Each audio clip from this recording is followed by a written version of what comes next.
Oh, I'm sorry, guys. What's going on?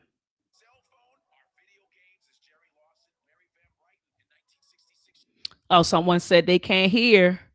Oh, someone said it's low volume. Yeah, guys. I mean, I think this is the highest I can get it. Hold on.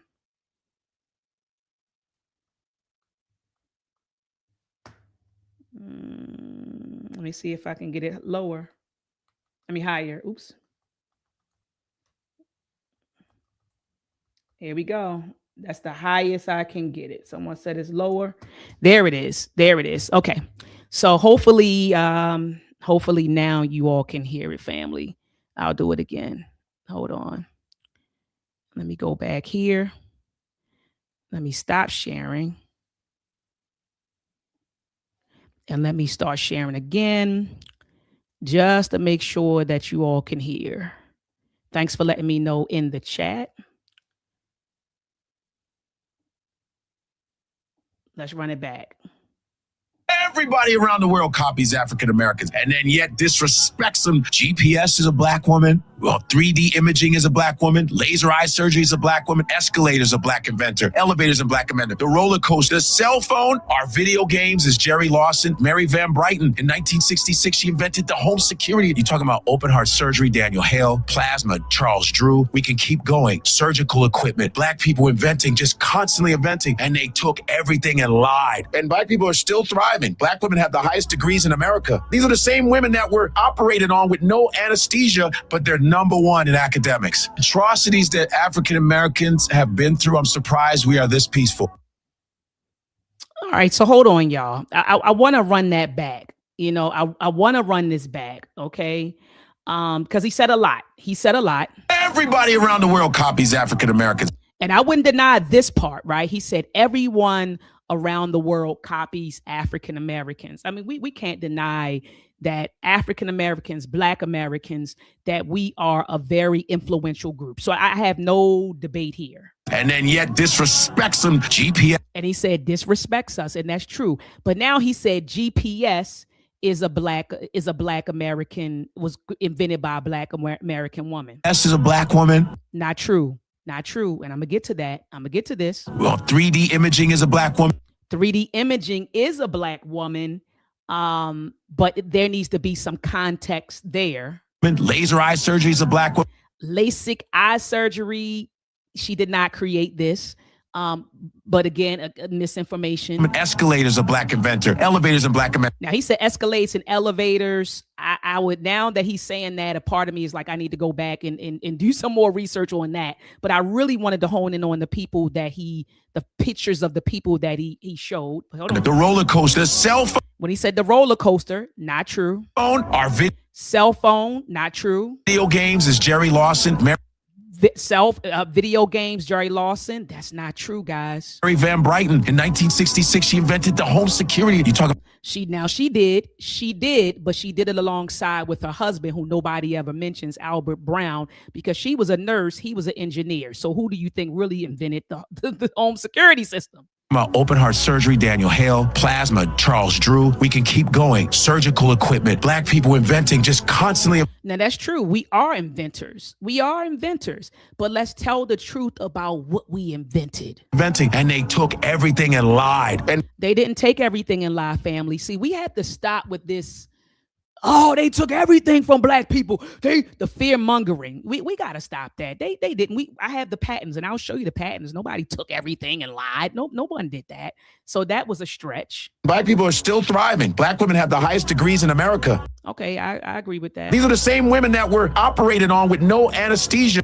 True. But they're number one in academics. Atrocities that African Americans have been through, I'm surprised we are this peaceful. Everybody. So I do agree with some of the things that he said, but it was a lot that I disagree with, and I'll bring the facts too. And so the first person that he mentioned in his clip, well, he didn't mention her by name. He just said GPS is a black woman, but showed a picture of Dr. Gladys West. Okay. And he's like, GPS was what she created. And then she just recently passed, family. I believe it was on January the 16th or January the 17th. She just passed at the age of 95. Okay. And he did another video doubling down, right? Doubling down basically that she created GPS. And that's the video that you see right here. So here we go. Creator of the GPS. That's right, the Global Positioning System, the GPS. You know the GPS that's in your car, because we don't know where the hell we're going because people are too damn lazy to use maps. But thank God for Gladys. We don't have to use maps anymore. Hell, I use one on my damn horse. That's just a little joke right there. But she passed away, but I just want to tell her to rest in peace. She's a queen, that's right. The GPS system, she is the inventor. And I'm very proud to say that. Dr. Gladys West. She just passed away at the age of 95, so we know she had a really good life. She was a gifted mathematician, that's right. Inducted into the Air Force Hall of Fame in 2018. She's done a lot for technology. And I just want to let you all know that this is not Black history. This is American history. Y'all be good now. Howdy, everyone. This is Cole. Okay, so he doubled down on that, right? That she created GPS. Now, he said she was a gifted mathematician. That's all facts, okay? But he doubled down on that. So he said it in one video, and then he said it in another video, right? That she's the inventor of GPS, right? Around the world copies African Americans, and then yet disrespects. Hold on. So not one, but a lot of other platforms, they got it right. They actually got what she did right. And one of those platforms was the Today Show. This week, we highlight another life well lived. The next time you get in the car and plug your destination into the GPS to immediately find the fastest route, you can thank a pioneering mathematician named Gladys West. Gladys grew up on a small family farm in rural Virginia, the daughter of sharecroppers. Notice at the bottom, it says she helped. Keep that in mind. As high school valedictorian, she earned a scholarship to Virginia State College, where she studied mathematics. A few years after graduating, Gladys was hired at the Naval Proving Ground in Dahlgren, Virginia, where she was one of only 4 Black employees. One of the others was a man named Ira West, who would become her husband of 67 years. While programming large-scale computers and analyzing satellite data for the Navy in the 1980s, West developed an increasingly precise and accurate map of the Earth's shape. Her algorithms and data mapping created the functions and laid the groundwork for the modern global positioning systems.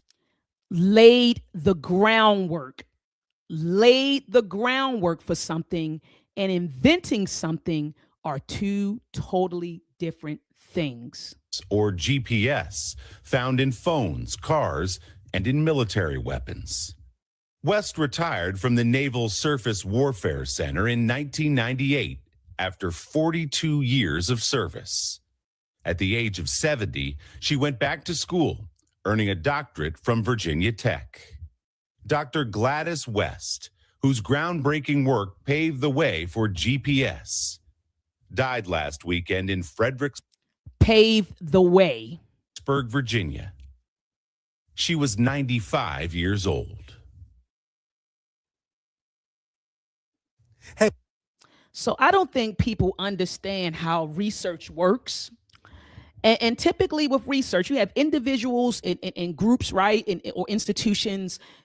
We conduct research, right, meaning that we explore ideas and we test ideas. We may implement them, come up with something, test them.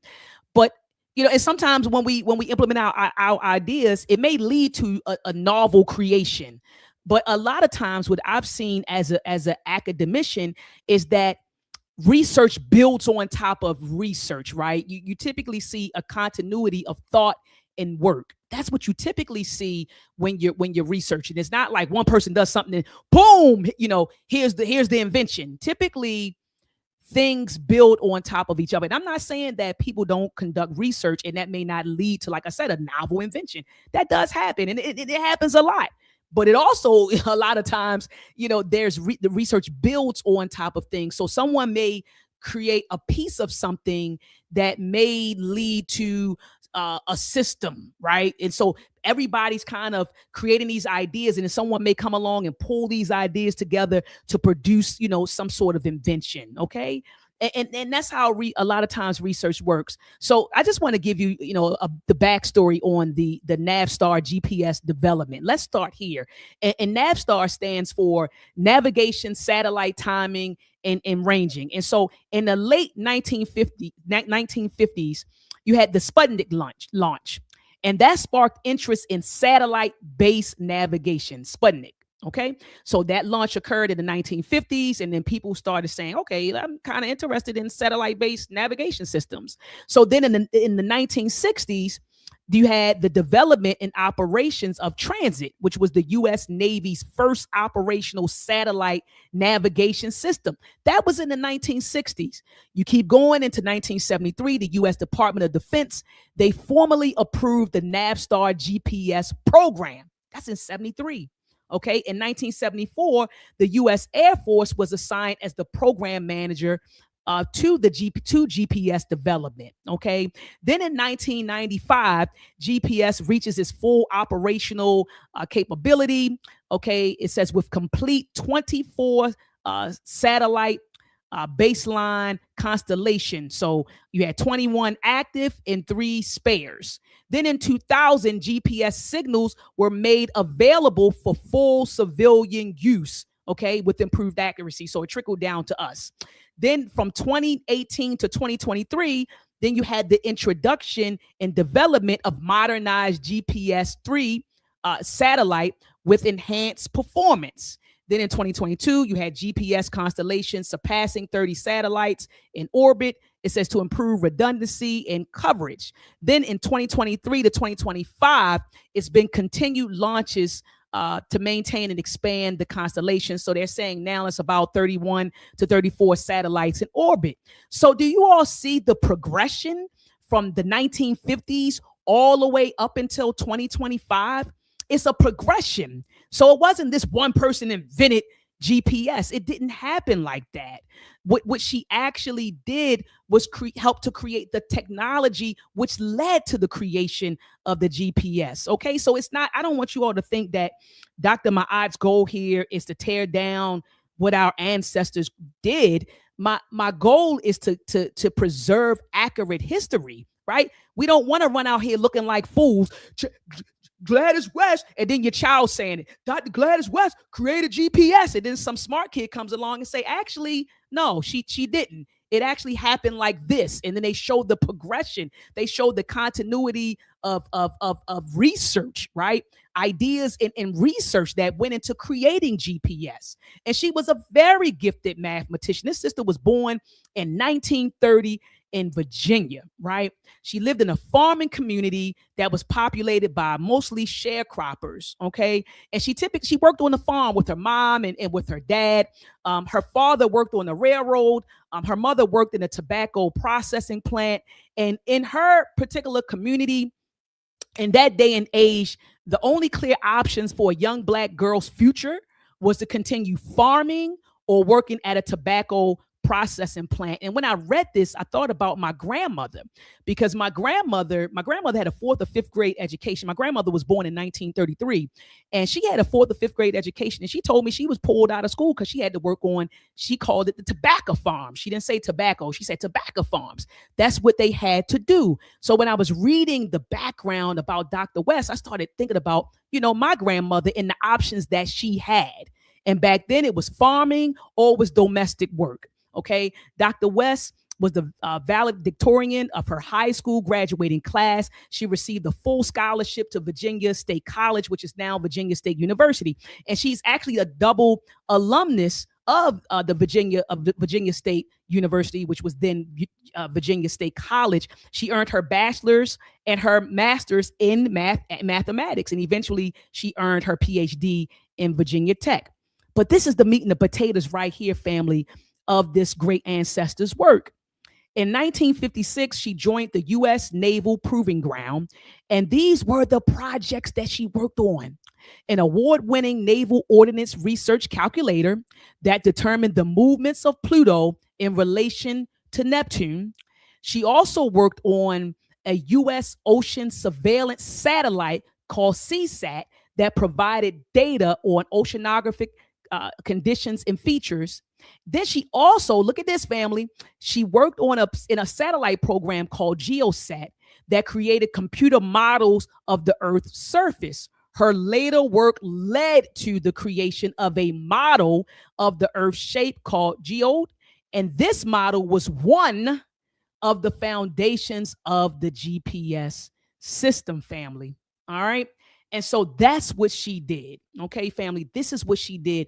And so again, tonight's talk is not about discrediting, it's about telling the truth and being accurate when we go out here and we tell the world our history. In the video, Godfrey also mentioned 3D. He said 3D imaging is a black woman. 3D imaging is a black woman. And yeah, I mean, well, we got to add some context to that now. We got to add some context to that. And so what he was talking about, I actually need to put up here, Dr. Valerie Thomas. Okay. This sister was born in Baltimore. And I actually had the privilege of seeing her receive an honorary doctorate from my alma mater, Morgan State University, which is also her alma mater. And I saw that a few years ago. All you got to do is go in your Google, type in Morgan State University, honorary doctorate, Valerie Thomas, and it'll pop up. So, and I was in the crowd when it happened. And so anyway, this sister was born on February the 8th, 1943, again in Baltimore, Maryland. She lived in a racially segregated community. She attended an all-girls school here in Baltimore called Western High School.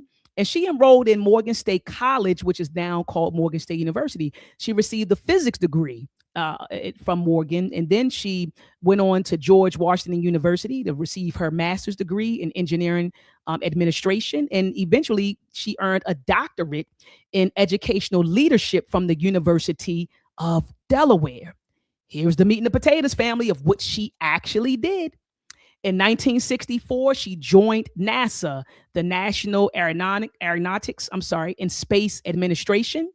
And there she worked initially as a data analyst for orbiting a geophysical observatory, which was a series of 1960s scientific satellites. So you got to understand the context in which these sisters were working. Back then, everybody was trying to, they had these satellites they were sending out there. They were collecting data and analyzing data from those satellites, okay? While she was there, she helped to develop the image processing system for NASA's Lancet. And this was a program involving uncrewed scientific satellites designed to collect information about the Earth's natural resources. And then she became intrigued by 3D illusions, eventually leading her to invent what's called the illusion transmitter. And so, family, this was the patent. This was her patent that she applied for and received in 1980. As a matter of fact, it was published on October the 21st, 1980. This is the actual patent that you're looking at for her illusion transmitter. Now, let me give you some more context or some more information about this illusion transmitter. So Dr. Thomas's illusion transmitter, it uses a curved mirrors, okay, in light to create a real image that appears to float in space. All right. And then the image looks three-dimensional, but it's an optical illusion created by reflected light. So I want to say this again. She used these curved mirrors. I think in her patent they called it concave mirrors, but she used these curved mirrors in light to create a real image that appeared to float in space. Okay. And the image looks three-dimensional, but it's really an optical illusion created by reflected light, not a physical object or a hologram. Okay. And the system can also transmit this illusion to another location. All right. So so people say, oh, she invented 3D imaging. She created 3D movies. Let's give context of what the sister actually did. Okay. And this is what she did, which is major. All right. Is major what she did. Godfrey mentioned LASIK eye surgery. LASIK eye surgery. It was a sister that did that. Well, he's talking about the work of Dr. Patricia Bath. Shout out to Brother Ankh. Brother Ankh for the past few years have promoted Dr. Patricia Bath's work. And actually, that's when I got introduced to this sister's work through Brother Ankh. So salute to Brother Ankh. He's come into Morgan State University and talked to the students about Dr. Bath's work, so shout out to Brother Ankh. Dr. Patricia Bath was born on November the 4th, 1952 in Manhattan, New York City. And she lived in a racially segregated community. She attended Charles Evan Hughes High School in Manhattan and enrolled in Hunter College. She received her bachelor's degree in science from Hunter College and a medical degree from Howard University. So this is some of her early work. She pioneered something called community ophthalmology after observing disparities in eye health between patients at Harlem Hospital and Columbia University. She attributed blindness to unequal access to care and helped develop the field of what they call community ophthalmology, right? To bring eye care to underserved populations. That was her motivation. She also co-founded the American Institute for the Prevention of Blindness. And in 1976, she helped establish this organization to promote eye health and blindness prevention, grounded in the belief that eyesight is a human right. Okay. It says academic and clinical trailblazer. She served as assistant professor of ophthalmology at UCLA's Jules Stein Eye Institute and Charles R. Drew University, becoming the first woman faculty member in ophthalmology at UCLA, and later the first woman to chair ophthalmology residency program. Let's get into the meat and the potatoes. What did she invent, Dr. Ma'at? She invented the laser phaco probe beginning in the early 1980s. So what did she invent? The laser phaco probe beginning in the 1980s. Okay. She developed and patented the laser phaco probe, a laser-based device for cataract removal that revolutionized treatment and made the procedure more precise and less invasive. Wait a minute. The procedure was already happening. And what this sister did was she created the technology that revolutionized the treatment and made the procedure more precise and less invasive. All right. She was the first African-American woman physician to receive a medical patent. Give thanks. It says when the laser phaco probe was patented in 1988, she became the first African woman physician in the United States. I already said that, to hold a medical device patent. Already said that. Expanded technology and advocacy. It says throughout her later career and into retirement, she continued improving cataract surgery technologies, secured additional patents, and championed telemedicine and global eye care access, ensuring innovations reach populations with limited resources. So this sister cared about the people, man. She cared about the people. She cared about, they keep saying underserved people, but they're talking about Black folks. And what she did was create the technology, okay, that revolutionized the cataract removal, right? The treatment. It revolutionized the treatment and it made the procedure more precise, okay? And so that was what she did. And this is her actual patent family that you're looking at, okay? The laser phaco probe. It says this invention describes a new way to safely remove cataract from the eye using laser light. So it's a thin, flexible tube. It's gently placed into the eye near the cloudy lens or the cataract. It says laser energy is then sent through this tube to break up the cataract into small pieces. At the time, a special system flushes the area with fluid and gently suctions out the broken pieces, helping keep the eye clean and safe during the procedure. This method allows doctors to remove cataracts, moving more precisely and with less damage to surrounding eye tissue, making cataract surgery safer and more effective for patients. This is what she actually did, family. So we can't keep listening to the internet, man. Oh, we can't do that. We have to be historically accurate when we tell our story, man. We just have to. Dr. Carter G. Woodson, he didn't fight for us to have, a Negro History Week. He didn't fight for Black people to know their history, for us to 100 years later lie about it. He didn't. That's not what our ancestors fought for. He wanted our people to know the truth about our history. All right. Mary Van Britten Brown and her husband Albert Brown. The reason I have them on the presentation is because Godfrey did make the comment that Mary Van Britten, he didn't say her last name Brown, her married name, but he called her Mary Van Britten, and her name is Mary Van Britten Brown. But he said she created the first home security system. I will acquiesce. I will agree with that. She did, but she did it alongside her husband, Albert Brown. Okay. There's not a lot of information on them on the internet. I do know, or did read, that she was born in 1922 in Queens, New York. She grew up and lived in New York City for most of her life. She trained and worked as a nurse. Now, her husband, we really don't know a lot about him. And if you see something on the internet, just don't believe the hype. I'm telling you, we know little to nothing about him. We do know that he was born in the United States. When and where, it varies. Okay. We also do know that he was educated and that he worked as an electronics technician.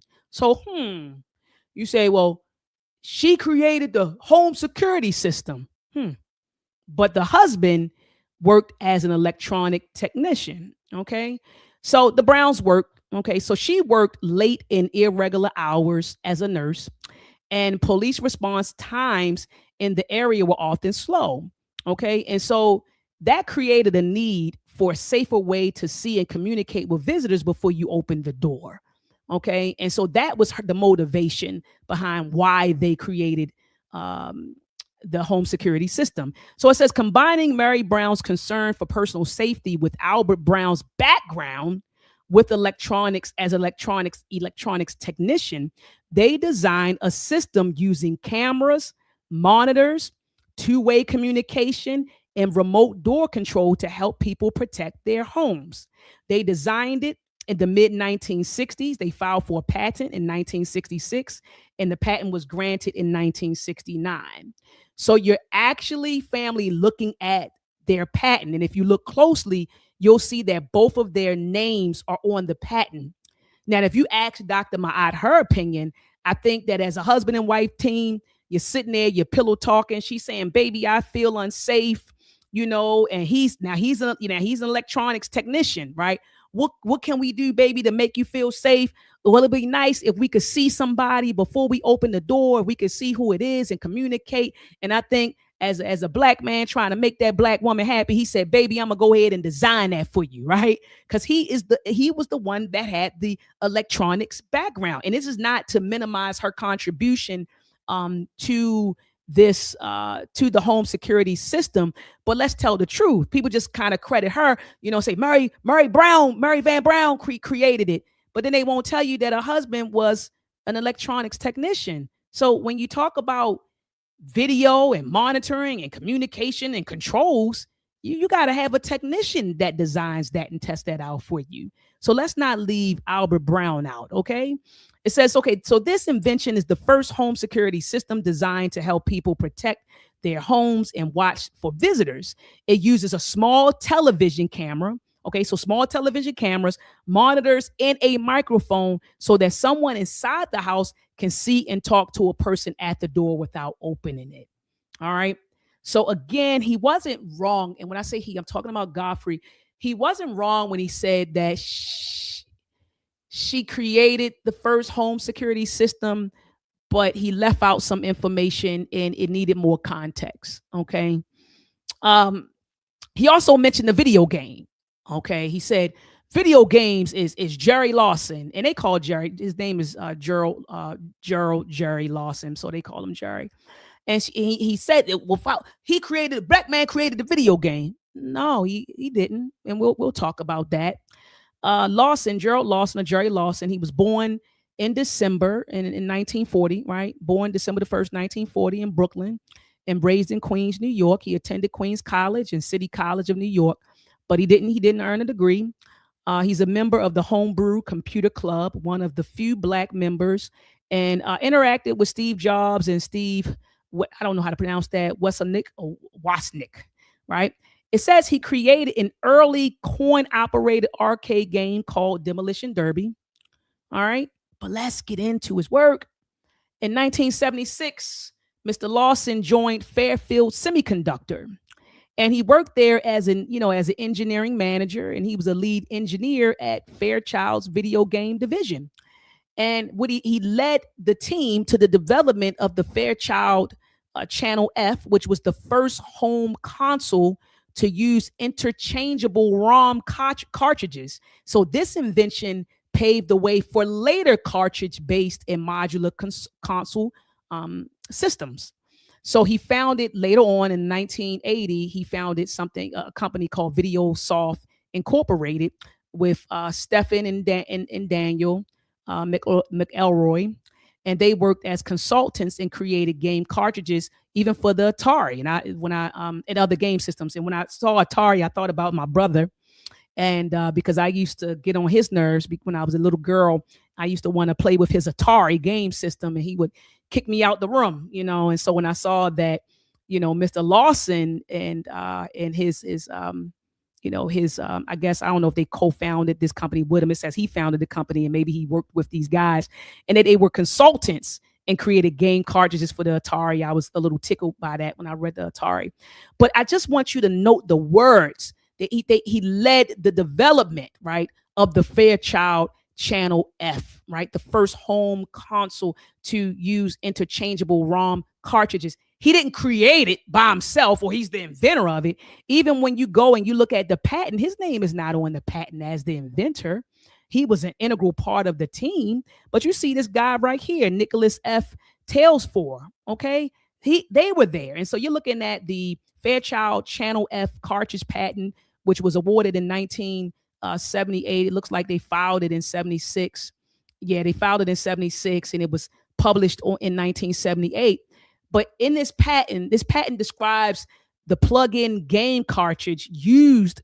I'm sorry, the plug-in game cartridge used with the Fairchild Channel F video game system. So instead of having only one game built into the console, this invention allowed players to insert different cartridges, each containing a new game. And I'm thinking, I'm an 80s baby, y'all. So I remember having like the Nintendo, and you had to put the cartridges in. Remember, we would hit the game at the bottom, we get some dust in and it wouldn't work, and we put the little cartridges in it to play different video games. So this invention allowed people to insert different cartridges containing a new game, because before, you just would have, the console would just have one game. You just would play it it's one game on that console.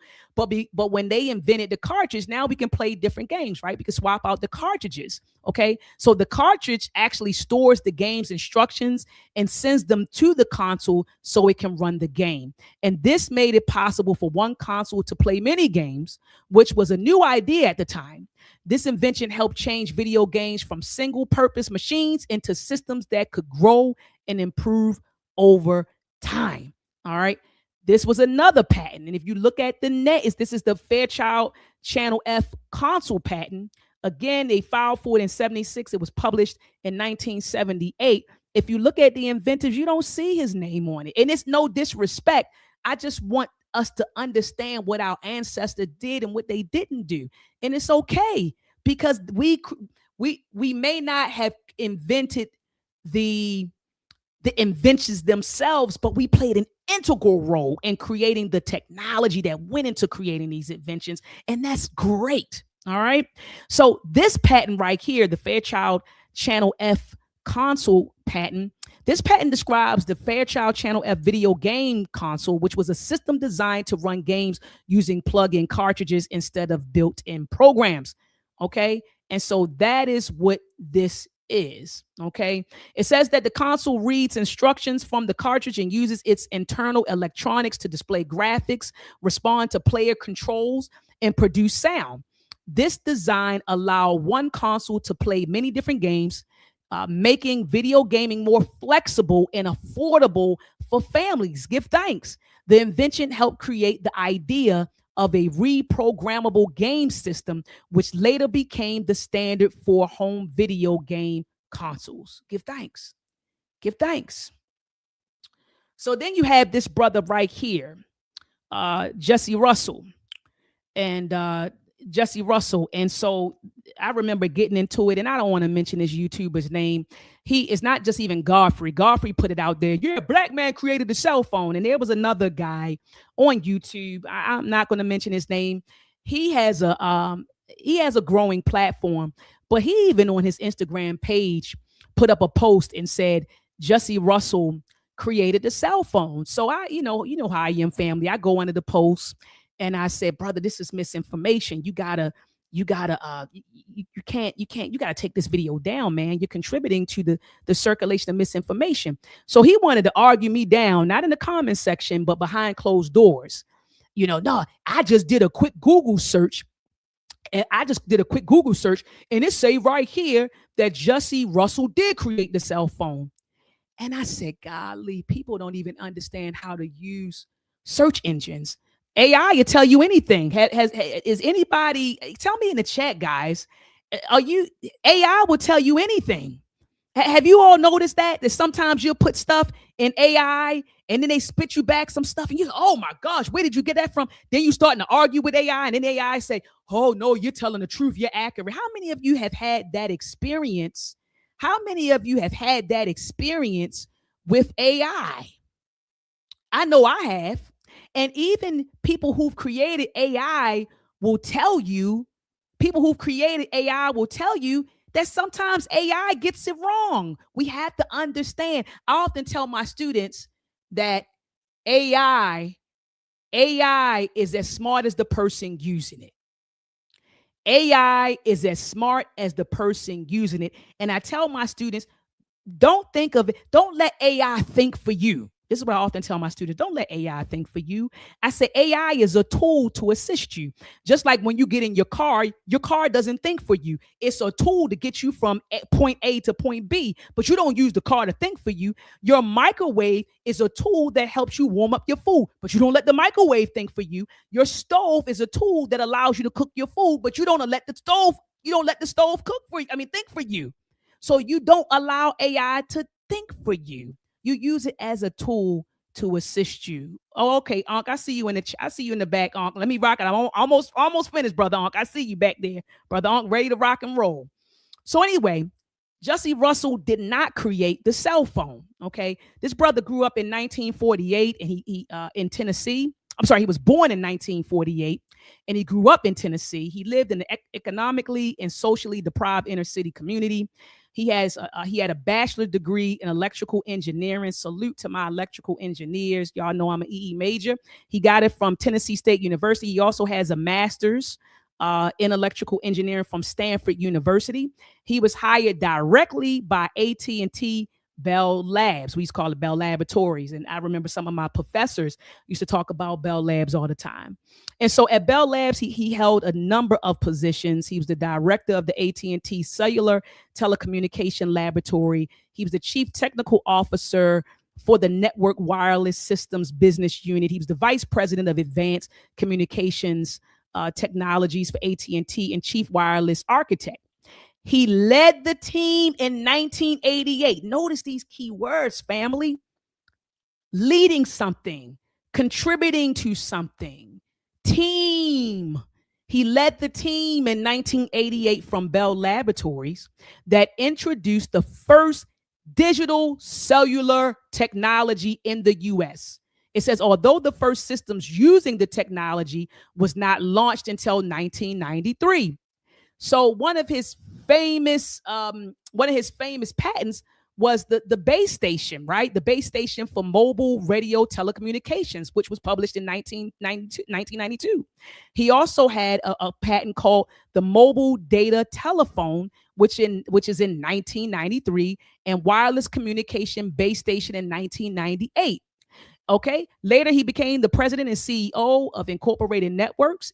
And in 2000, it says a company devoted to fourth generation broadcast units, communication devices, and wireless voice, video, and data communications equipment. All right. This brother, man, I got to say this, man. Salute to this brother. I think he's still living. He was granted more than 100 U.S. patents, primarily in wireless and cellular communication systems, broadband, and fiber wireless integration network architecture and base station technologies. Okay.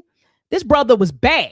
All right. And it says right here, his patents form part of the technical foundation for modern mobile networks, 2G to 4G. That's why they call this brother the father of 2G. He's a bad brother. And so right now, family, you're looking at his patent, the base station for mobile radio to telecommunication systems. This was in 1992. All right. And this patent describes a base station system for mobile phones, which is the equipment that connects cell phones to the larger communication network. The invention allows one base station to send and receive many calls at the same time by using multiple radio channels and digital signals. When you're on your cell phone, remember your cell phone is connected to a tower. We refer to that tower as the base station. And what's happening at that base station? The base station, it says this invention allows the base station to send and receive many calls at the same time by using multiple radio channels and digital signals. It also includes a smart way to control and manage these signals so calls are clear, more reliable, and easier to maintain. This technology helped improve cell phone service capacity and efficiency and became part of the foundation for modern cellular networks. Wait a minute. It became part of the foundation for modern cellular networks. We have Granville T. Woods. Okay. Godfrey said in the video, the black man created a roller coaster. Man, this brother was born in 1856. Do you think in 1856 we enslaved 1856 and you think we were creating roller coasters? That wasn't happening. And I know I'm gonna get in trouble when I say this, family. Y'all probably gonna say, man, I'm sending this clip to Godfrey. I don't care if you guys do. And shout out to my brothers and sisters on the continent and throughout the diaspora, the Caribbean. I know Godfrey's from Nigeria. And I'm not saying just because you're from Nigeria, you can't study our history. And I'm talking about Black American, African American history. I'm not saying that. You can study Black American history. I got a student right now. She's from Mali, and she's over at Morgan, and she's studying. She's she's doing a minor in African American history. And again, she was born and raised on the continent. And so I'm not saying that just because you are you're a continental African, or you may be an African that's not born in the Americans, you can't tell the story. But I'm just noticing online, and this is no disrespect to our brothers and sisters in the Caribbean on the continent, they mix some things up, and I get it. They're not from here, right? Like I can trace my lineage back here when my cousin, peace be upon his soul, my cousin Benny, before he transitioned, he traced my mother's maternal lineage, my mother's maternal, not her paternal, but my grandmother's, my mother's, both her branches, right? And he traced them all the way back to, one was like 1804, the other one was 1805. And I promised that I would go beyond that. So why am I sharing this with you? I'm sharing this with you because we've been here. We've been here. We've been in America for hundreds of years, and we know our history, right? And so then you have other people who come over and they try to tell our history, but they don't really know what was going on. In 1856, yes, you had free blacks. You absolutely had free blacks. Everybody wasn't enslaved in 1856, but you did have slavery that went on, and it was prevalent here in the United States. So much prevalent, so much prevalent that they had a daggone civil war from 1861 to 1865. I mean, come on now. So this brother was born in 1856 in Columbus, Ohio. They said he was raised in Ohio. He later worked and lived in Cincinnati and New York. He left formal schooling at the age of 10 to begin apprenticeship and work in machine shops, railroads, and steel mills.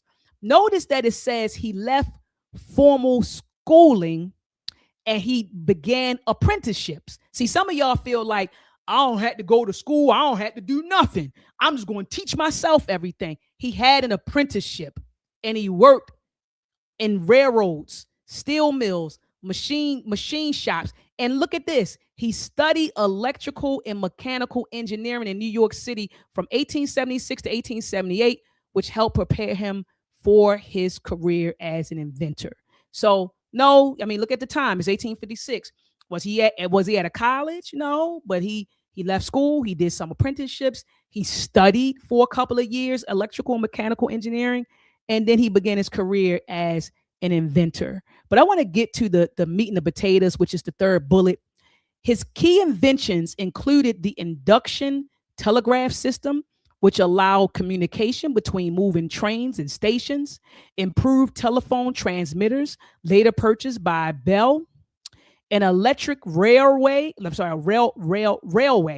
and trolley systems, as well as electrical technology used in early amusement. Look at this, technologies used in early amusement rides. He didn't create the ride. He created a roller coaster. Let's say that again.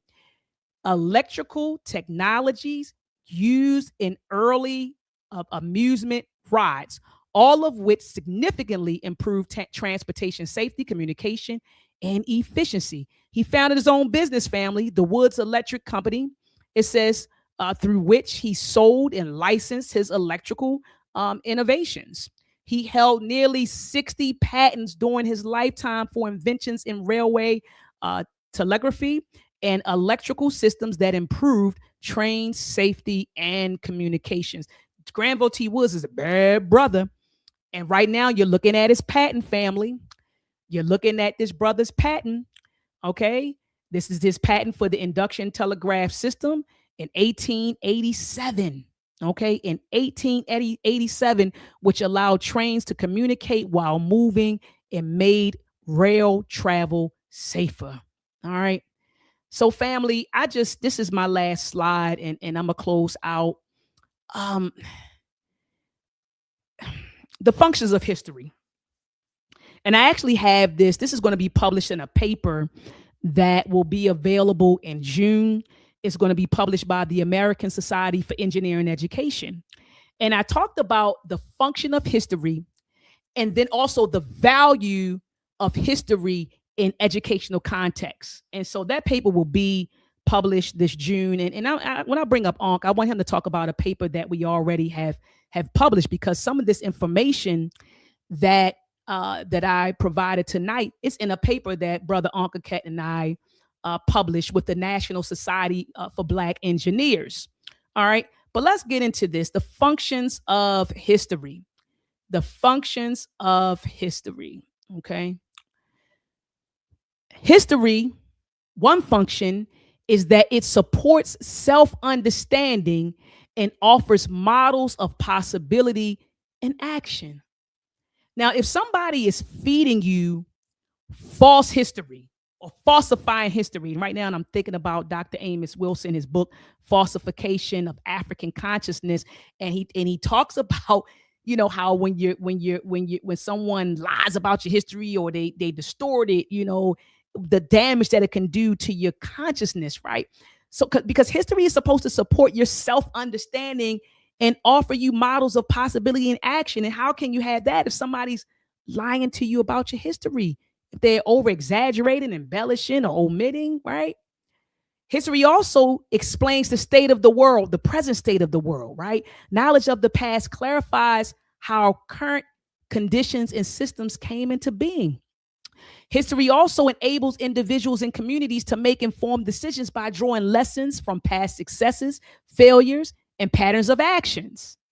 And lastly, family, it provides predictive power that can be used for empowerment, allowing people to anticipate outcomes and intentionally shape their future in ways that advance their communities and collective well-being. How can any of this be possible if we're lying about our history? If you have somebody over exaggerating it, and how can it function the way it should function?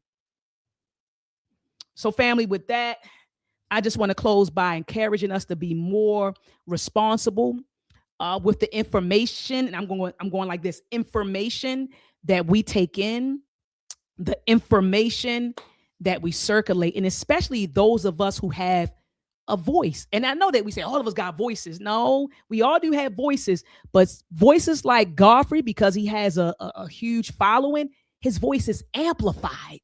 His voice is amplified.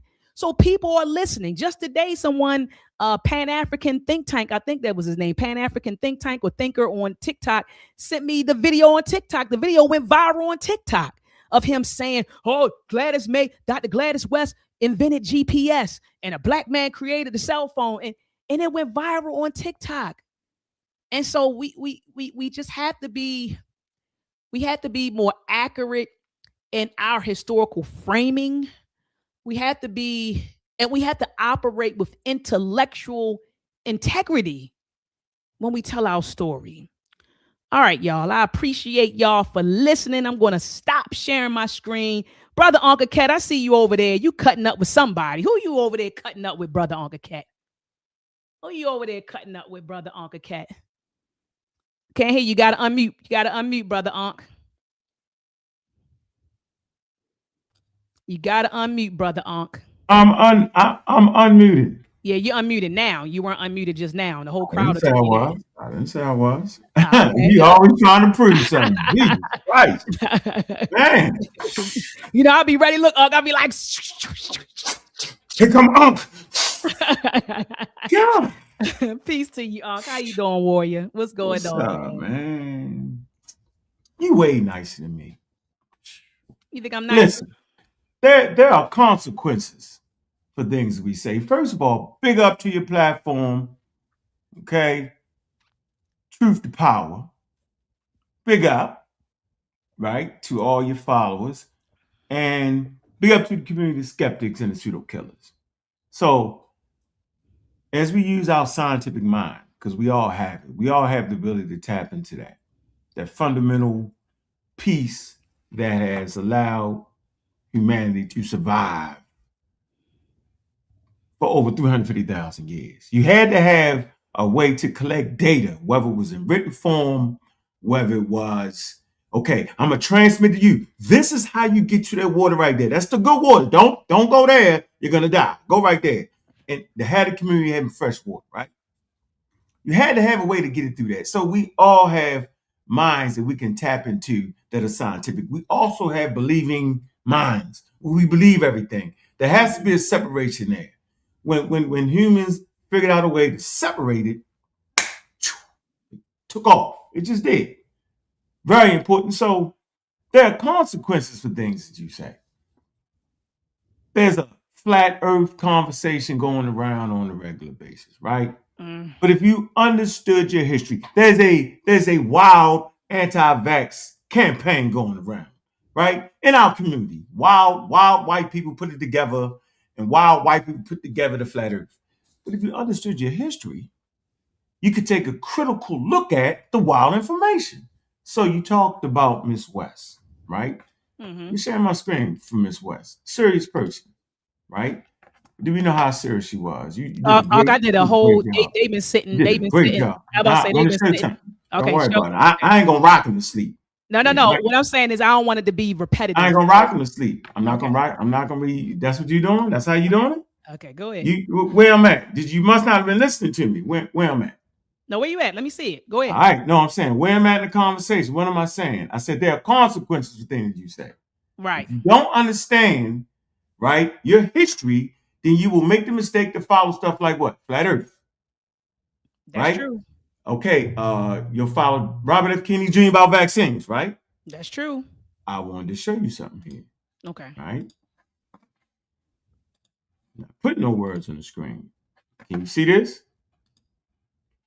Yes. That's the IBM 730 stretch computer. And it actually puts together precise calculations for the shape of the earth. Now, you know Miss West programmed that. I want everybody to get a visual on that. She programmed that.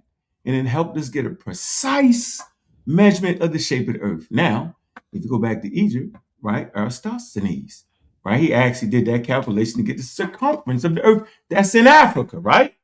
Okay. You know, the shadow and the well, and you get the circumference, you know what I'm saying, on earth.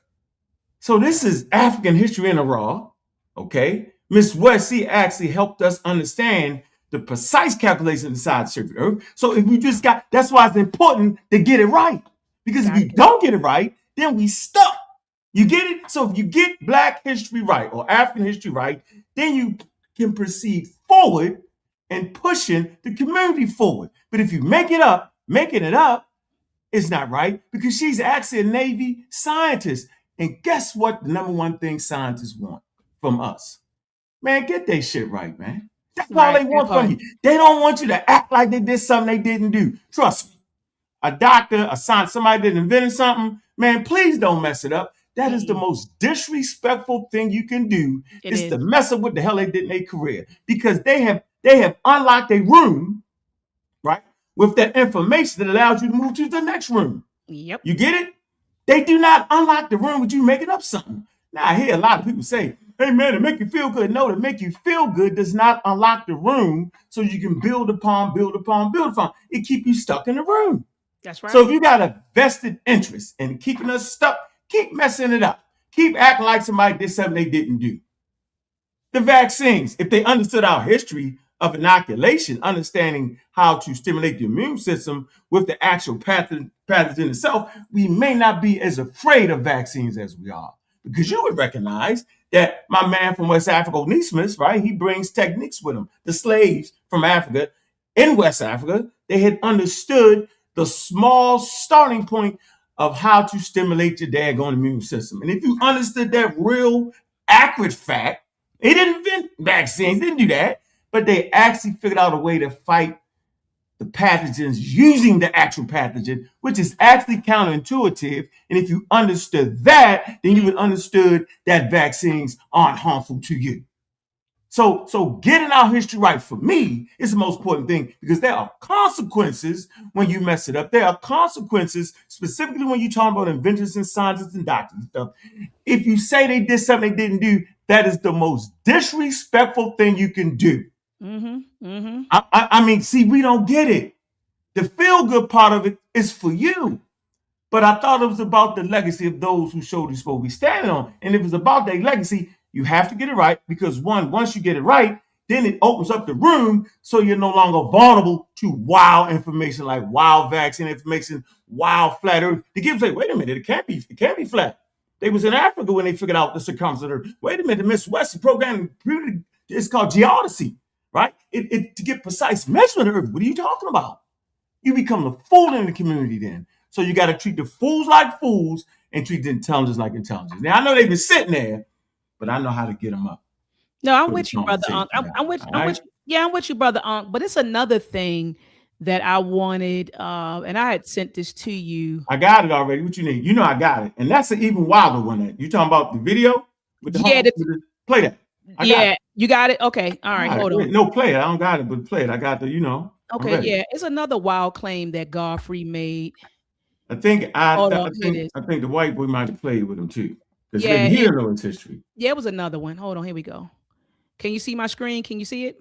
Is that the one by Homo sapiens? I can see it, but I don't see the one with Homo sapiens. That ain't the one with the Homo sapiens. It's two of them. It's not even Homo sapiens. Let me see the first one. Yeah, hold on real quick. It's two of them. Let me make sure I'm sharing my audio. And because I know people will be like, I can't see it, Doc. That'll be something. So here it is. This is the one. Freeze it. Yeah. I don't know, but hold on. Let me drop this in our private chat, because for some reason the volume isn't playing on my end. So I'll drop You it. had it the first time. It's something. You think you got to share the value. Yeah, I did. Oh, I see it's on mute. Whatever it is on mute. I think I seen it on mute. No. I know what's happening on my end. I'm gonna put it in the back chat so that you can grab it and just show it on your end. Here it is. Bam. I just put it in the back chat, and I'll grab the other one and throw that in the back chat. But yeah, just grab that one and play that on your end. But it's another claim, family, that Godfrey made. He was on somebody's platform, and he said Black people have been on this planet for several million years.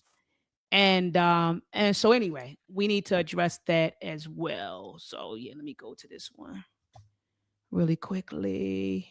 I see they got the music in there. That's gonna be a problem. You think it's gonna be how many seconds is it? I don't know. Let me rewind.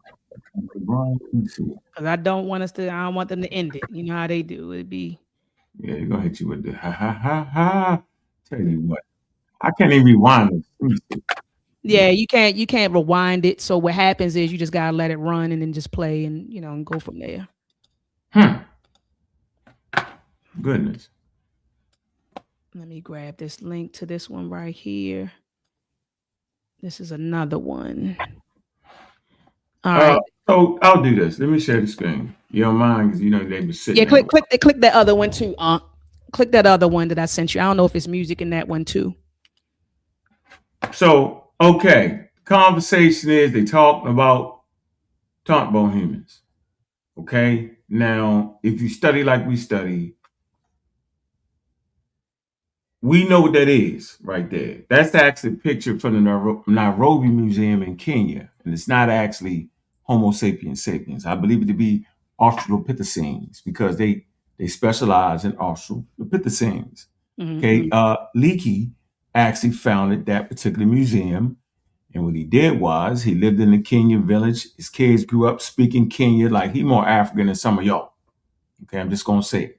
Live with the tribe, speak the language, understand custom and tradition. Socially, right? He's in that sweet spot. But they're talking. I think he's talking to what's his name? Used to be DJ Vlad. He's talking to Vlad, and they're having this conversation about 7 million years old. These Australopithecines are old, but that's not Homo sapiens sapien. And I think Vlad is playing with him because Vlad know better. But Godfrey just sitting there like a sitting duck. Godfrey don't understand that that's not actually us right there. That's a Australopithecine. That's not a Homo sapiens sapien. And so Australopithecines, they are about like 5 million years old and all that. But he puts it with European here. How old are Europeans? And then they like kind of move to genetics or something like that. But if you don't understand history, he's just sitting there running circles around you. You get that? Like he's running circles around him. It's borderline disrespectful at that point. Like, what are you talking? I'd be like, what are you talking about? Why are you taking Homo sapiens and mixing them with Australopithecines? Right? Why are you saying humans are 7 million years old?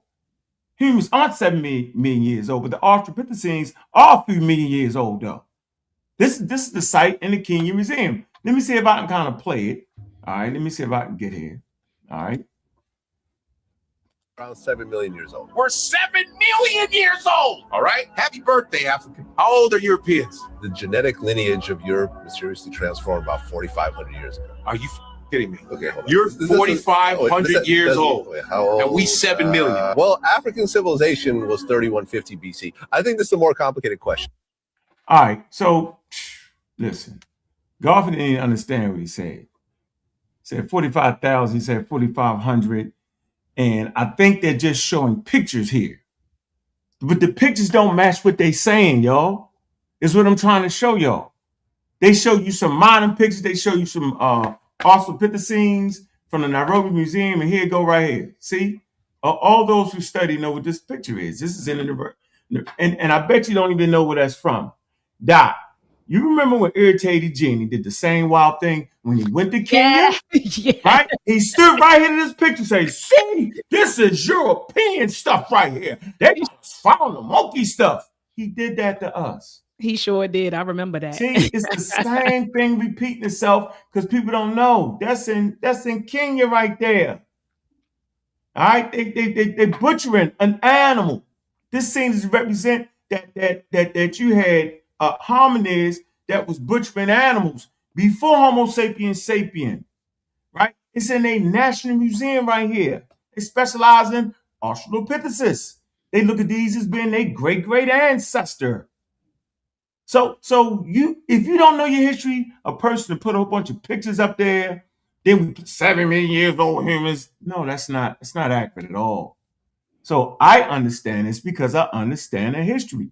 And I look at their history through the lenses of science. So as long as we look at the history through the lenses of science, then you can't get tricked. Watch this, by those who will stunt your growth. That's right. Right? And I have to say it, Doc. A lot of these communities that we got into and came up with, they stunt your growth.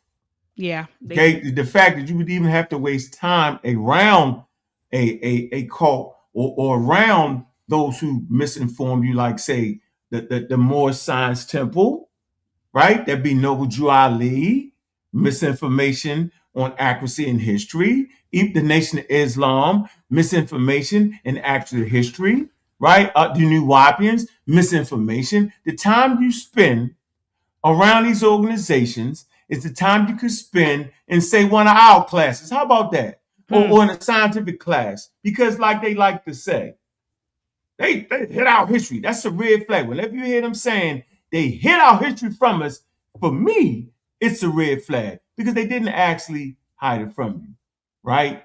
It's in a secret vault called the library. Okay? It's in universities and colleges. It's there because what great nations do and understand, take for instance, Songhai Empire. If they conquer another nation that has knowledge, you don't burn it. The Roman Empire, but the Arabs, they don't just burn down the knowledge when they go into Africa. Okay? They don't burn it down. They bring it in. They translate it. They try to understand it. They watch because they know it will help unlock the room to get to the next stage. Okay? So it is important, okay, to preserve knowledge. And the United States understand that. Why? Because they study ancient history. You don't just go and burn down libraries and stuff. You don't just mess up the knowledge, because that means you have to start over again. Just like you don't just throw your ancestors away. You had to start over again with that knowledge. Right. That's why it's important as you grow older, and if you feel like you wanna leave something for the community, you have to be accurate with it, because you set us back, right? You know, like I always say this, Doc. I say, man, look, let me say this to you, Doc, and I draw a hard line. And it's important because the hard line gets you straight.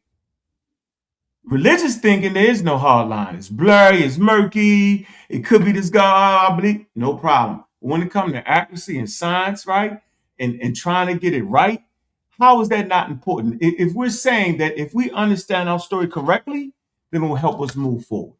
Then why would you build a shaky foundation then? Why would you allow people to continue to present bad information and not say nothing about it? Just because you think them to be an elder. An elder is somebody, and at least in the African traditions. I don't know about now. Right now, anybody could be a daggone elder. But from the way I understood it to be, it was a cherished place to be in the community. And that your leadership, the way you carried yourself, the things you brought to the community was so serious that without your input, that room would not get unlocked and the community would not move forward. So you was deemed an elder, and you moved on to the realm of the ancestors, and you could always think about what they did when they reached the ancestral realm to help you solve problems now. That's how I thought it was. But if you're a wild person making up stuff, they foundation on backwards, new age science, new age religion, how is that helping the community? And then why y'all so afraid to say, that's not what a serious elder would do? Why are we afraid of that? Well, you know what I'm saying? It is why we're afraid to say what they're teaching is so inaccurate that it actually makes the community go in this direction. Right? Like we can't unlock the room. We at the ceiling. We see the door. We know it's something, and you gave us something that was so wild that we can't move forward. because we did not get the right information to unlock the door. The John Henry Clarks, he gave us the ability to unlock the door. The Dr. Benz gave us the ability. The Ivan Van Sertima, all of them gave us the abilities. Now, if you don't look at Ivan Van Sertima's work, recognizing his doctorate in anthropology, meaning that he could be absolutely wrong, but he gave you a way to get to it. You would say, using what I know he understood, let's check it. Do you say, well, you got that wrong? So guess what you do with that? You move it over to the side. But having the ability to move information when it's wrong with somebody you love to the side, you get to unlock the door. But if you continue to hold on to bad information that don't push you forward, right, and you keep promoting it, that's a pseudoism. Because that's 30 years ago he made that work. If more information has came, do you have the ability to critique it? Do people put pressure on you when you say, wait, I haven't got that wrong? Oh, man, go here comes the pressure, Doc. What do you mean you disrespecting our elders, huh? Oh, yeah, that comes all, yeah. We get that a lot. See? We get that a lot. We get that a lot. Play that second video that I sent. The second video in the chat. I don't think in the private chat. Play that second video. And that claim Godfrey made the comment that white people are closer to monkeys than we are. Oh, shoot. Oh, man, let me see. I see him in the library, right? Hold on. That's in the library, right? No. So I have it in the private chat. So if you I clicked it. Yeah, let me see. Let me show you what I clicked. Yeah, it's a white boy. He has a white guy that's at the bottom. It say leave black people alone. And the white boy's at the library. Yes, the white boy's at the library. Yeah, it's a white boy at the library. A bookstore or whatever. I don't know. Phones. I don't know. But it's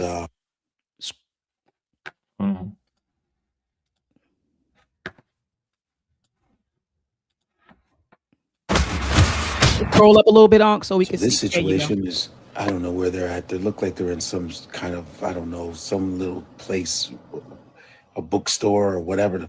I don't know. Phones. I don't know. But this white dude called his brother a monkey. You don't see the brother, but he goes, "What you call me, a monkey? What you call me, a monkey?" You just smacked my phone. What did you call me, monkey?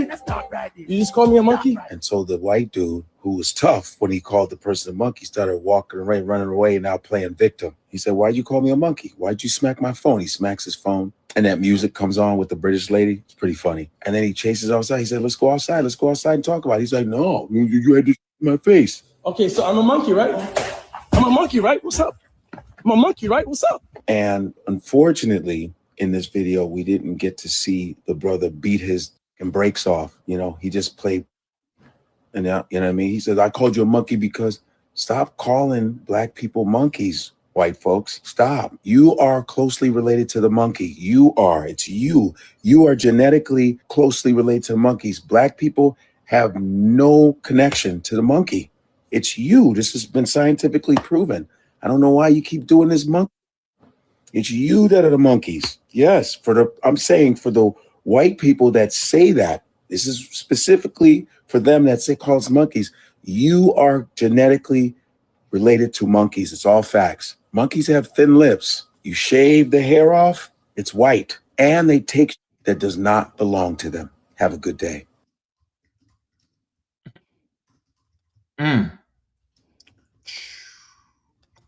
What's your thoughts on that, Ankh?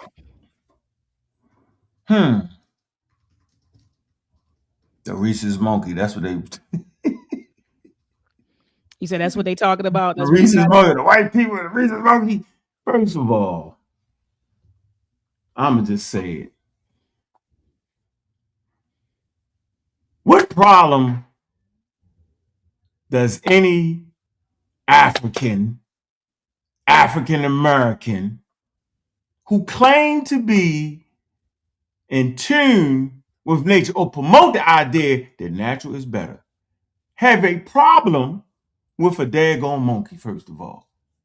What problem would you have with a monkey? Last time I checked indigenous culture, they use everything in nature. Everything in nature told a story to help them push the community forward. Like, it ain't like something jumped out of nowhere, popped up from the sky and started teaching you. You learn lessons from things in nature. You took examples from the world you lived in, whether it was a monkey, a gorilla, Ants, ants, ants, bees. You watch how they worked, and you like, oh, they working together. You know what I'm saying? That's how you first learn. Okay, so what problem would you have with a monkey? Well, brother, I gotta say this because I do want to interject on that. I think that people have an issue with the monkey because of, remember those racial. We have been victims of racial caricatures, correct? When white people would say, "Y'all look like a monkey. Look at them wide. Look at you," and literally would draw racial caricatures of us with thick lips and wide noses, even though all of us don't have thick lips and wide noses, right? All of us don't. Clearly you see that my nose is not a wide nose, but because of these racial caricatures, the last thing black people want to be the last thing we want to be compared to is a monkey, given the history, given the trauma. And that's what I'm thinking when you say who has an issue with monkeys. I don't have an issue with a monkey. But if I'm living in a day and age where black people are being compared to monkeys and showing clippings, newspaper clippings, and they doing minstrel shows and all that, then black people don't compare me to a monkey. So I think that that's a trauma response. Like, I think that us not wanting to be compared to or even associated with the monkey, I think that's a trauma response to what we've gone through in this country. Let me get back to my point. There is no excuse for your ignorance, whether it's a trauma response. Nobody actually cares. See, nobody actually cares what your response is or why it happened. You just got to be able to get it right. Because there's no excuse in being successful. I'm just saying, no, I know you do. I know that's where you at. But I'm saying there's no excuse for being. I just would like to say this. Winners never have excuses. Losers always have excuses. That's what I learned in my life. Like, you can make an excuse out of any and everything. But if you got enough sense to study trauma, then I'm thinking you scamming me now. Because now you got enough insight to understand how trauma can actually affect you and affect the generation, how trauma can be passed down.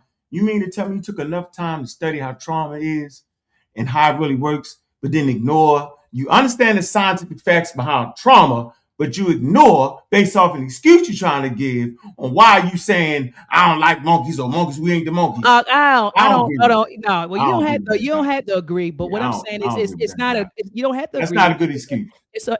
Who said it's an excuse? I'm saying I don't see that in circles is trying to understand who we are. I see that in circles where they playing with you. Yeah. No, I know. I'm clear on that. That's my point. That's my point. I'm clear on that. That people probably could use that as an excuse.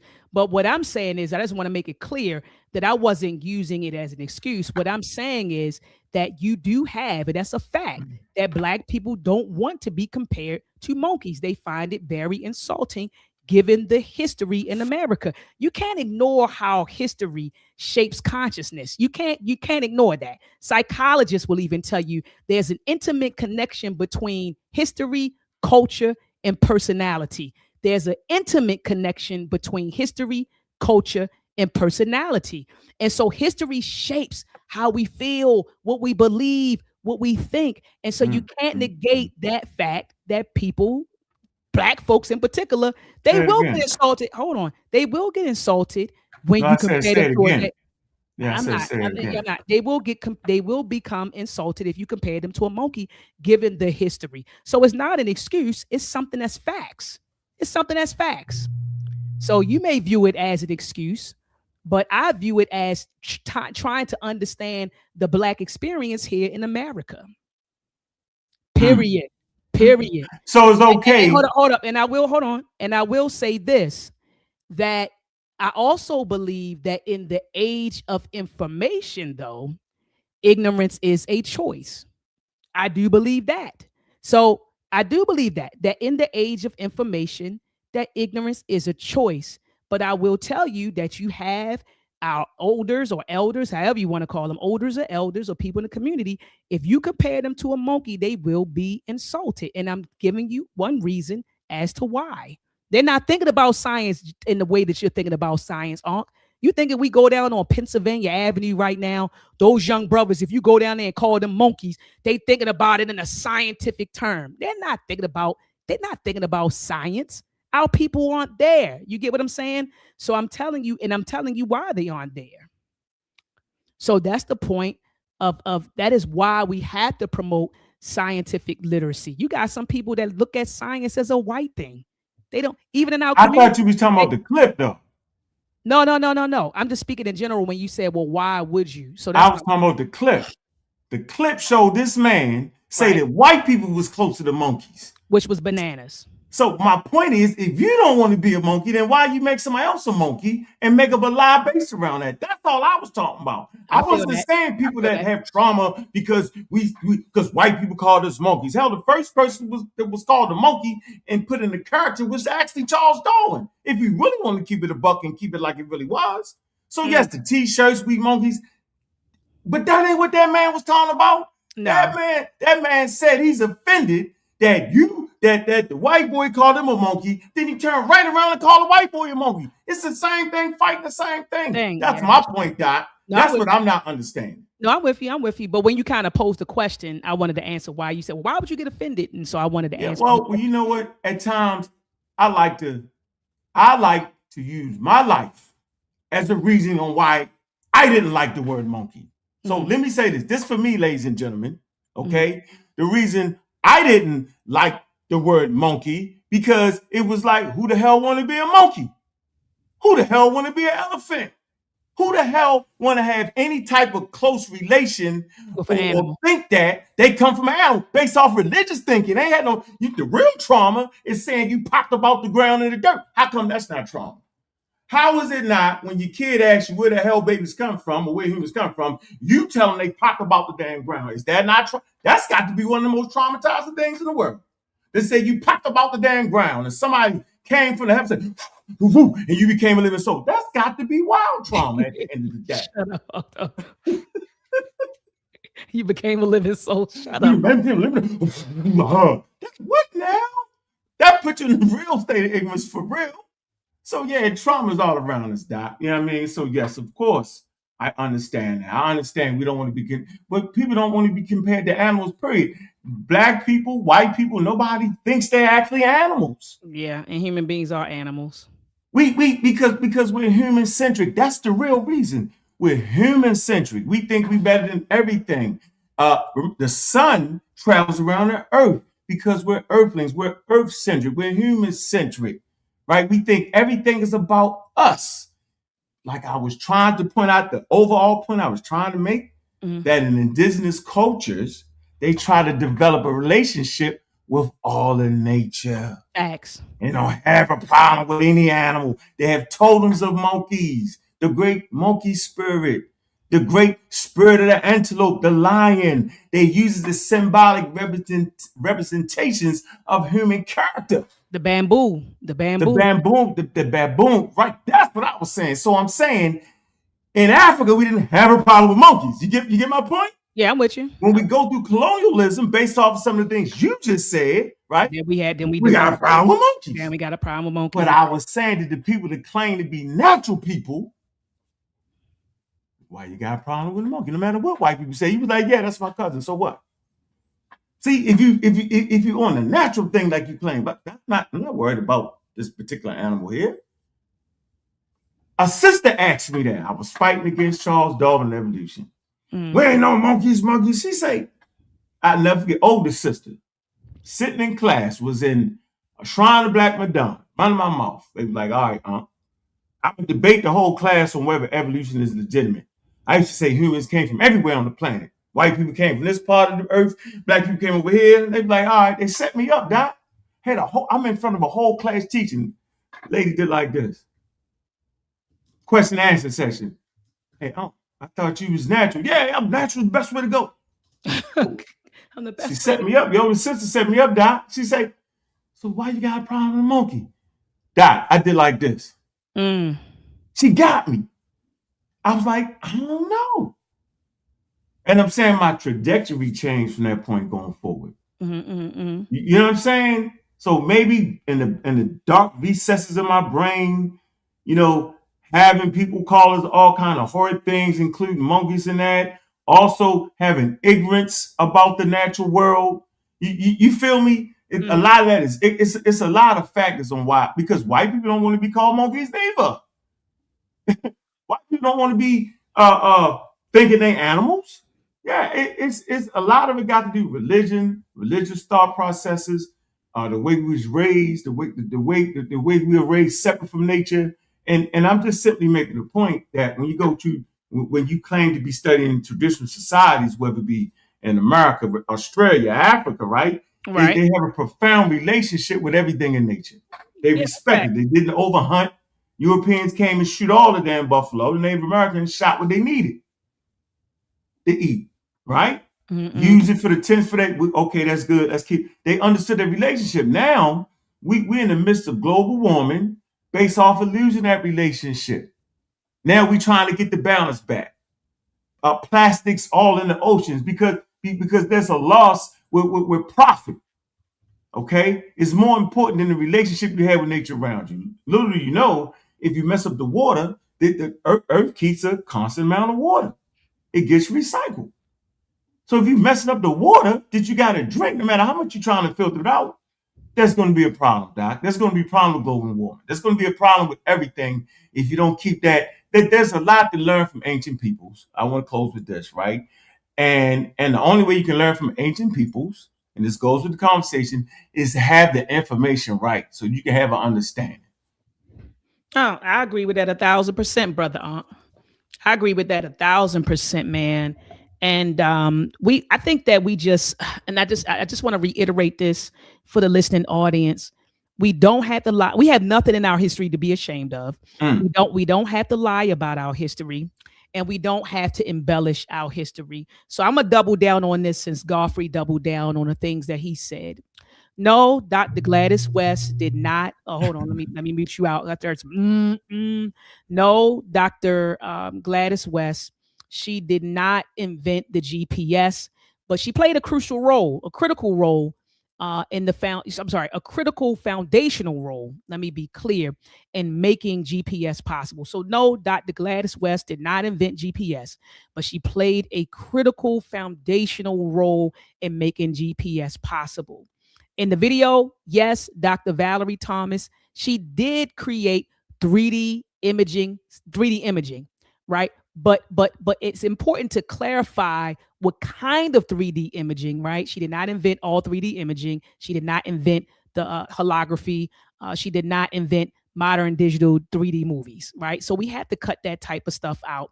No, Dr. Patricia Bath did not invent LASIK eye surgery. She contributed to the technology that helped advance it. Yes, Mary Van Brittan Brown, she and her husband, Albert Brown, they did create the first home security system. Remember, I said that she was a nurse. He was an electronics technician. But no, Gerald Lawson did not create the video game, but he created a technology that changed how video games could exist and be distributed. No, Jesse Russell did not invent the cell phone, but he invented critical technology that makes cell phones work at scale. Okay. And lastly, Granville T. Woods did not invent a roller coaster in the 1850s. What he did was he built inventions that helped make early electric roller coasters possible. So I just wanted to reiterate those things, Brother Ankh.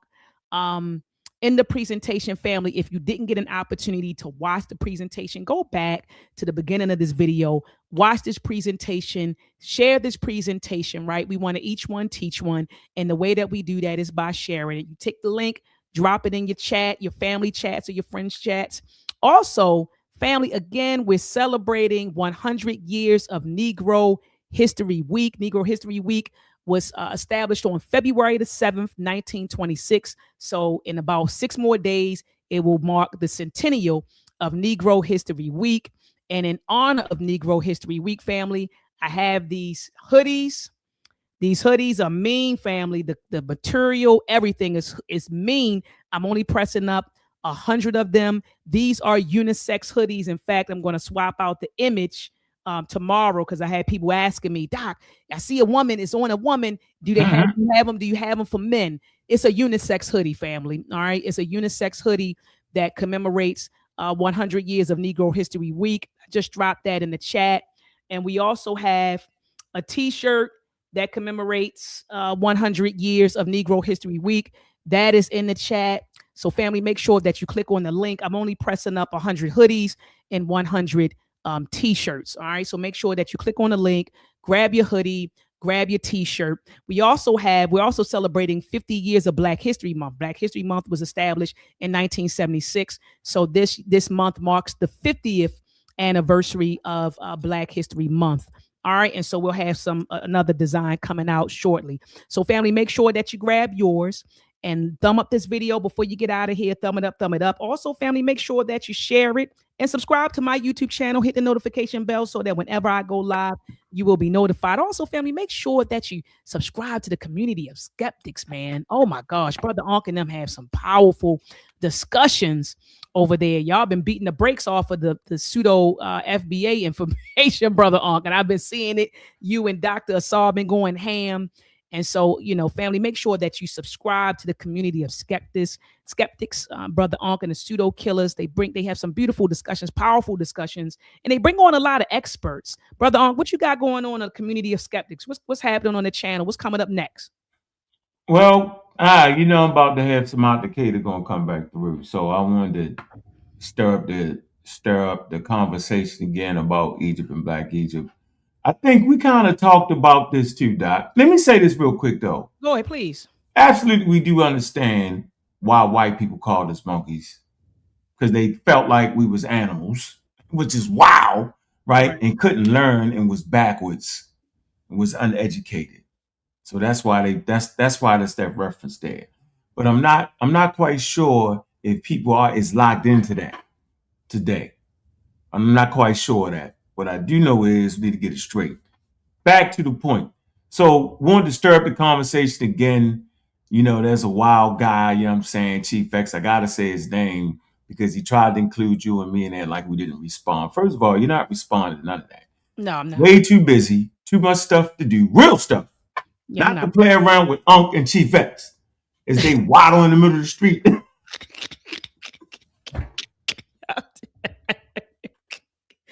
Not quite sure who the nut is, who not. When you arguing for two folks, you don't know. That's a real thing right there.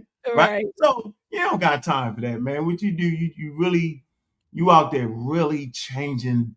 See, these people listening, man, they don't know, man. They don't know who you are. I told you are a life changer, right? People don't know that. And that's how you know a person is a life changer. Look at the people younger than her around her and see what they say. When you come into the room, their eyes light up. I mean, since when do people get to class super early? 2 hours early. 2 hours early, Aunt. I'm sitting there, I'm like, everybody, I'm like, what time class? I'm like, y'all here kind of early, and they just want to talk to Dr. Miyad. They want to have a conversation like their eyes is open, their brains is open. And I heard intelligent conversations. And what I really dislike, Doc, I dislike for people on YouTube to say, oh, you going against the youth. No, I'm going against the stupid youth. I'm never going against the intelligent youth. You gotta show that picture. I don't think you ever showed that picture of you standing there with all the youth like this. Or on a Zoom with all of them. Do you ever show people those pictures? Nah, I let people talk crazy, man. Oh man, you gotta show those pictures. You had like one class, 30-something students, another class. Remember, you at the top on Zoom and everybody down there. And then you over there Morgan and packed up in here. Yeah, you got. And they be coming in there pent up. Too. But you better hand it up. What? That's why you be meet me out right here. Doc ain't strict. But the kids, I see the growth in them. And the thing that's crazy is when I tell them things they never heard before, they first respond is, what? You don't know what you're talking about? They be like, oh, let me go see. Let me go see, yeah. Their investigation skills is there.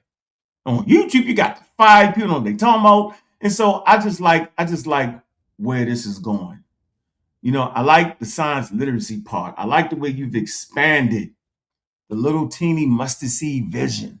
You know what I'm saying? It was a little vision of mine. Let me see.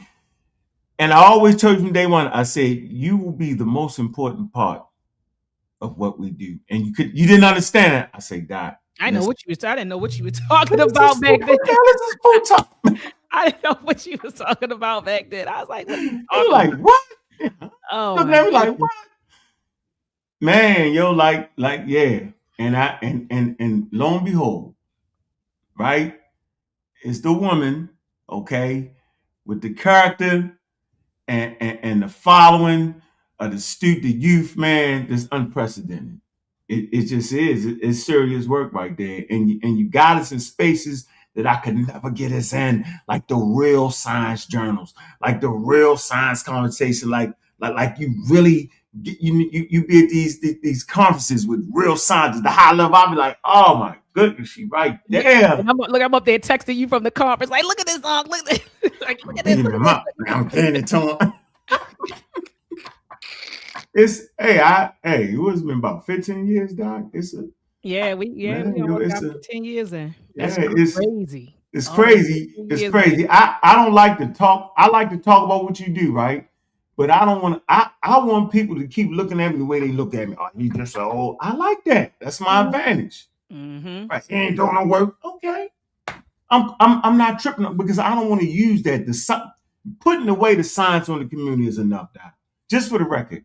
Because you know what I also realized, Doc? They never knew what they was looking at when they looked at John Jackson, Hubert Harrison, and now Dr. Ben.